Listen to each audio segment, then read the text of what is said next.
welcome back to A Life Refurbished. My name is Walissa. Today I'm gonna try and soften the very square boxy look that this dresser has. I'm definitely gonna be lifting it off the ground with some legs. I'm gonna try to keep some of the bare wood and maybe add just a little bit of paint because there's some areas that have a lot of damage. So don't go anywhere and stick around for today's makeover. If you're new to the channel, this is Luna. Her mischievousness left us with a hefty credit card balance as she needed surgery. The profit from today's makeover will help to pay that off, and I will give you guys a breakdown at the end. I found this guy while I was scrolling through Facebook Marketplace. Somebody a couple miles away from my house was selling it for $50. Because both front corners were damaged and look more curvy than straight, I didn't know if I was going to have to paint it or restore it. One of the features that made me go for the dresser and drive to pick it up was these curvy top drawers. I might keep these knobs, and these handles are on the large flashier side. I'm thinking most likely we're gonna have to switch them for something more simplistic. Finding some pieces that I'm probably gonna have to glue back, and I have to figure out what they belong to. While I was removing the drawers and numbering them, I figured out where that mystery piece belonged to. The good thing is that the entire piece is right there and it was a clean break, so I think I'm just gonna be able to glue it. I'm actually gonna start the cleaning process from the inside out, and then I'm gonna flip the frame because, again, for sure I know I want to add legs. Since adding legs is a great way to elevate the height and the look of the dresser, I'm gonna take a look and see what I have on my stash. I'm trying to keep today's makeover under a budget by using materials I already have.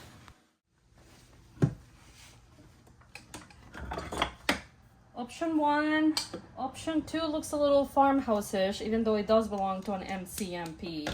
Option 3, these are a little long on the short end. I wish I had something in between. What if I cut them? Ooh, maybe I can do that.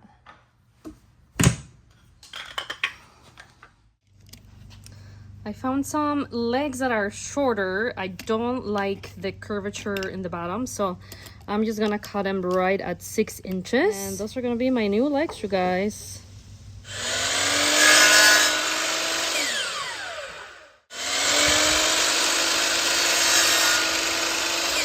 To attach screw-in legs to the bottom, I'll be using 2x4s and metal mounting plates. I'm cutting 4 equal-sized 2x4s into blocks. They're gonna be sitting inside each corner, and I just need to make sure that they're flush with the bottom edges.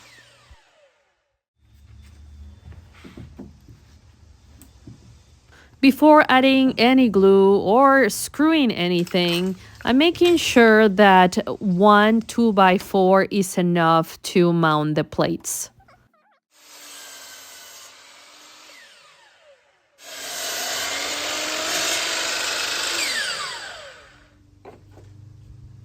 Once I had all 4 blocks ready to go and made sure that they fit correctly, I added plenty of carpenter's glue.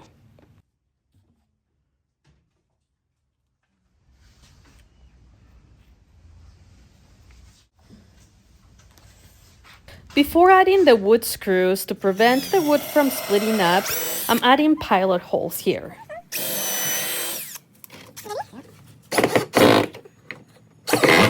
Once the blocks were secured, I drilled pilot holes for the metal mounting plates in all 4 corners. Now, the screw on the legs was a bit long, and once screwing the center threaded hole, it was hitting the block. So using a larger drill bit, I drilled a larger hole so the screw could go all the way through. Too deep. Okay, I think that's good. Maybe I'll go a little deeper. Okay, I think that's good. After the holes were deep enough, I move on to adding the metal plates.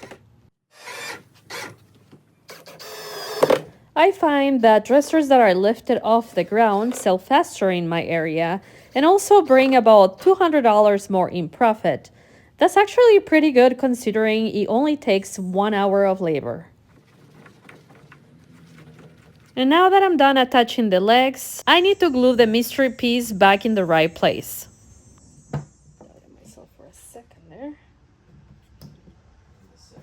I needed to let the glue dry overnight, and the next morning I gave the dresser a quick wipe down before I started to sand the discolor and scratch top finish using 120 grit.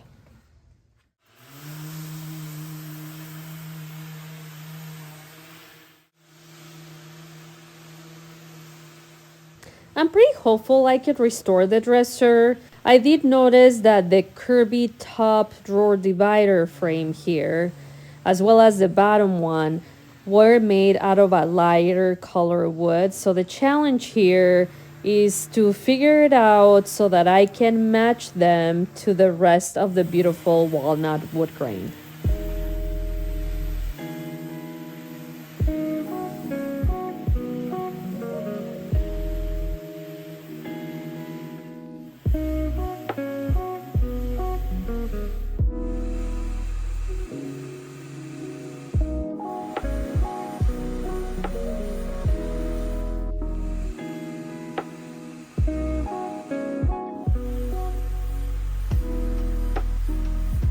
When it comes to the legs, I'm debating between staining them or painting them in the color black because I'm finding that people really like the contrast against the walnut grain. If I do decide to paint them in black, the hardware will also need to be black for contrast. And if I stain them, then I could choose a brass color hardware. Using a TSP alternate and water mix, I'm giving the dresser a good rinse so I can start repairing the damaged corners with wood filler and resin. The question is, will I be able to blend the repair into the finish? I'm not sure, but I'll try my best.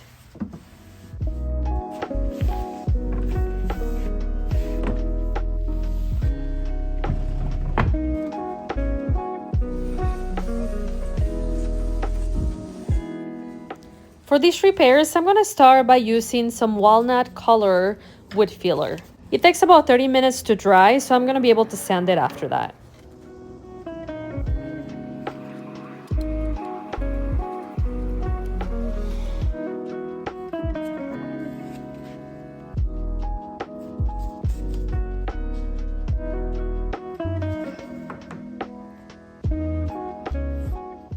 I was about done using the wood filler when I saw that the front strip of wood veneer here was detaching, so using a syringe, I added some glue.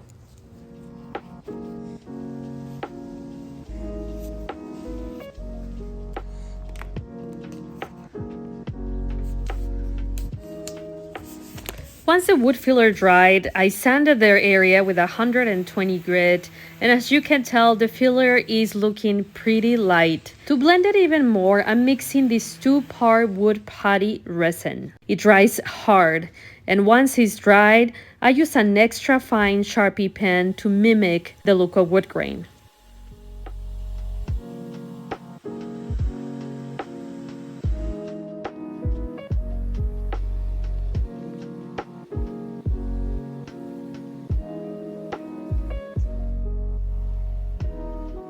Right now, the repair is still somewhat visible, but don't you worry, I still have a couple more tricks under my sleeve. The first one is applying this clear sanding sealer. After it dries, I'm gonna be applying a wood toner. I'm hoping that final step will do the trick.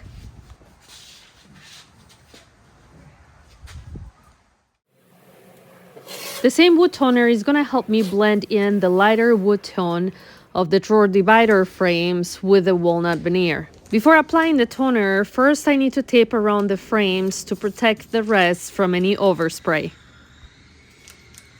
Since I decided to paint the legs in the color black, I'm applying clear shellac to prime before scuff sanding. Clear shellac is a sanding sealer, so I'm also going to be spraying it over the areas where I'll be applying the toner. Clear shellac dries in half hour. I'm scuff sanding here so that my paint has something to hang on to. For paint, I'm using the color Lamp Black. That's from the Milk Paint line from General Finishes.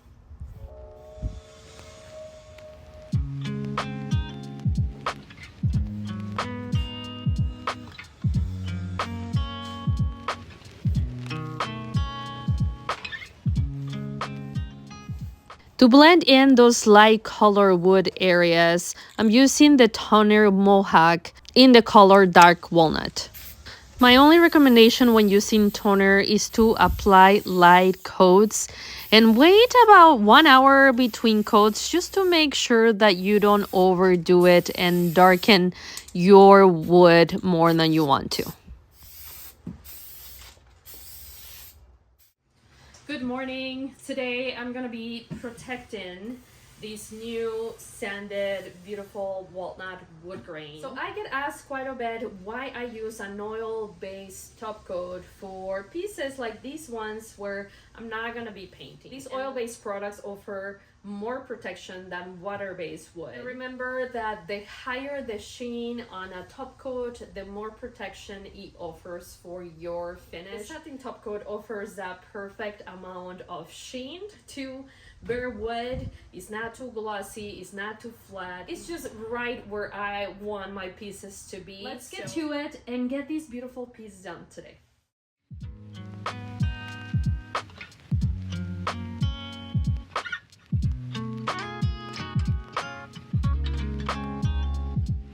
With arm or seal, it's especially important to stir well before using. My favorite way of applying it is by the wipe-on method, using a clean sock. And you'll want to wipe off the excess right away using a shop paper towel.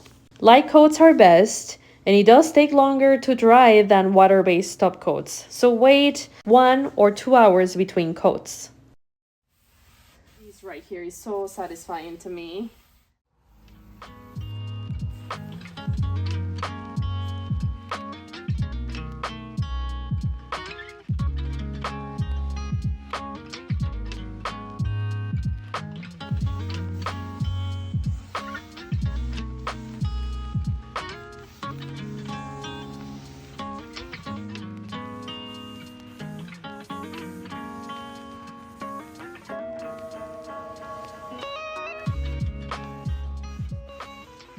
For the hardware, I ordered this set from Amazon. I made sure it matched the center-to-center hole measurements as the original ones. Obviously, I don't want to drill new holes on that beautiful wood grain.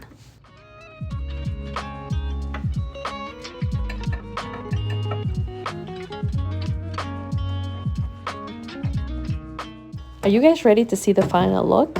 Here he is. You guys are gonna have to let me know in the comments, what do you guys think? I love the walnut wood veneer myself. And stay until the end where I share what my profit was from today's makeover. I will see you guys next time.